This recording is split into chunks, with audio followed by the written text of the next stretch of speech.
Let's get some reaction now from the CEO of Mashable, popular tech blog, and Pete Cashmore. Welcome back to In Business. Good to talk to you. Glad to be here. Thanks for having me. I haven't had you on in a while. You know, Eric Schmidt said some things that pretty much people whisper about, right, but CEOs don't admit to, which is a bold mistake, and to say, Microsoft, they're not innovating.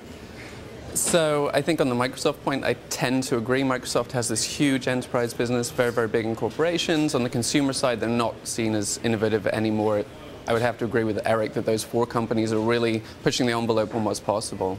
Well, we had that report out today that was influencing how Nokia was trading, those reports that Microsoft was going to acquire the Nokia phone business for $19 billion. We now have Nokia coming out just now and saying that's not true. But it brings you back to that idea that they've got to acquire innovation or acquire newness.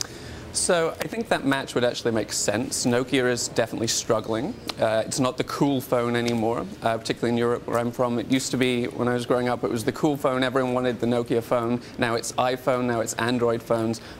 By the same token, Microsoft has the exact same problem, which is that Windows Phone is not seen as the cool phone. It's very much iOS devices and Android devices. So perhaps with those two coming together, they could actually start to compete. Well, talk to me about Google. And obviously, they're trying to make inroads with the Android as well. Eric Schmidt, and the way he was just talking about Facebook. In fact, he said the friend thing.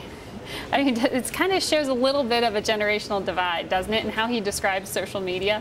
I think to some extent he's kind of beating himself up a little bit. I think Google would have had a lot of trouble moving into this, and it's true that they really just don't have social DNA. They're very optimized for search, for advertising, and Facebook came along and it hired people who were really into social, who wanted to connect online. I just don't think Google, even if it had spotted that trend early, could have gotten into it, and maybe it is a generational thing. I think it's more about the DNA of the people they hire tend to be optimized for search and advertising. Do they have the right DNA to try to compete with Groupon rather than acquiring them? With Groupon? Okay. I think Google Deals is exciting and interesting because, in theory, Google has a big sales team, it has a big audience. Those are the two things you need to have a successful daily deals offering.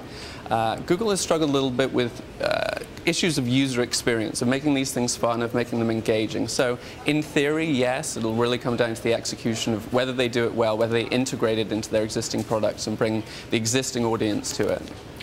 Did you think it was a notable exception to have Schmidt leave Twitter out of the conversation when he was talking about the Gang of Four, the companies that matter? Well, Twitter is generally seen as a slightly smaller startup, so I don't consider it unusual. I think Google's a big fan of Twitter, actually. They've integrated them pretty deeply. It's integrated into their search product. They have the fire hose from Twitter. They've been working with Twitter fairly closely, so I don't think it's an oversight as such. Twitter just isn't as large in the big picture as those four companies he mentioned. They seem to punch a little bit above their weight class, right, in terms of political influence and whatnot. But talk to me about this new item they're adding, the Twitter follow button. Right, so Twitter is adding a little thing called the Twitter follow button, which is essentially making it easier to follow individuals and brands on Twitter. Instead of having to click from a website through to Twitter and hit the follow button there, they're letting you put that directly on your website. It's a little tweak. I don't think it's going to make a massive difference to Twitter because those companies already had the ability to follow them on Twitter. It's just one less click. It's very similar to what Facebook's already doing, so it really brings them up to speed with Facebook. But what Facebook often does is it forces you to enter their world rather than staying on the page that you were originating from. Well, Facebook has actually done a good job with the like button and with some of these social widgets of starting to bring those services to your own website. And they have something called Facebook Connect, which essentially lets your users log into your website. So I think Facebook has actually embraced having social networking on third-party sites as well.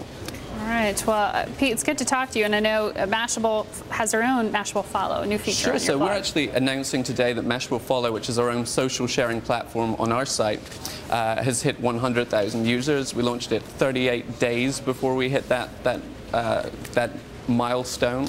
So it's really exciting for us because we're really seeing the social sharing trend take off, and to see it taking off on Mashable as well as elsewhere on the web is really exciting. So you're integrating all of this into your business We think people should be able to share on all these services. We have a single share button that lets you share across all the services that are launching. All right. Thank you so much, Pete Cashmore. Great to talk to you.